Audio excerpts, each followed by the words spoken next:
Hey, so this is the second part of the first review. I just realized there were a few things I left out. Just a few quick things. I forgot to talk about battery life. Battery life on this thing is great, absolutely phenomenal. Literally, you can read and read and read all day, and your battery should be just fine. Um, it probably lasts about a day and a half of really intense reading. If you don't read that much, sometimes the battery will drain if you just leave it and not use it for a long time. But overall, this thing lasts definitely a long time. If you read maybe um, a little bit, maybe about 2, 3 hours each day. This could still last probably over a week. It's really, really good on battery life. Probably because it doesn't have that many functions. So, it's a trade-off.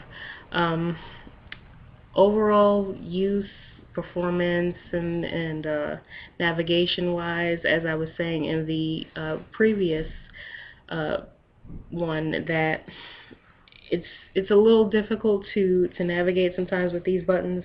You can navigate the main screen with these buttons also, but mainly what they're for is the book.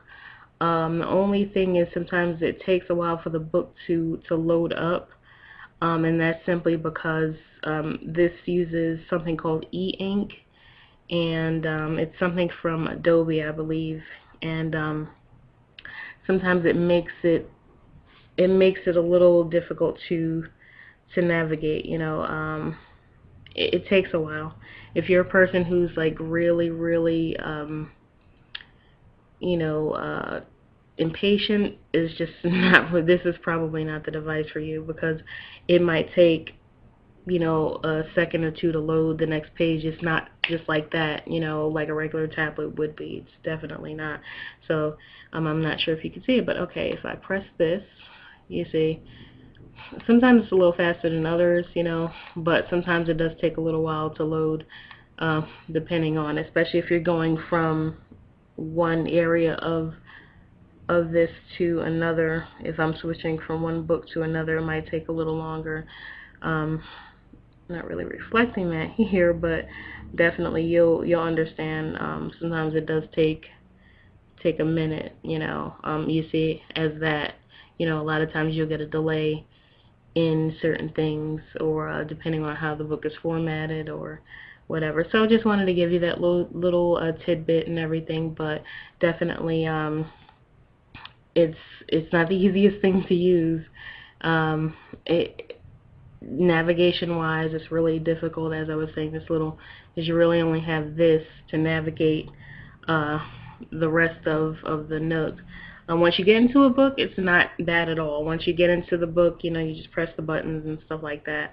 But I'm not giving mine up until they come up with, a 3G version of the newer ones. Oh, and another thing is that with the new Nook Color and the new Kindle Fire, you do not have this matte screen. So don't, I mean, as you can see, there's a little bit of glare, and that's like basically because the light is shining directly on it, and it's at an angle, so you can't really tell that. But this thing cuts out a lot of glare. I can read this outside, anywhere, in the sun, intense sun, it doesn't really matter. You'll get, like I said, you'll get a bit of a glare, but it depends on your angle. But with the newer ones, you cannot, because their screens are not matte, they are gloss. So don't expect to bring this outside in the middle of the day and read it. It's just not going to happen.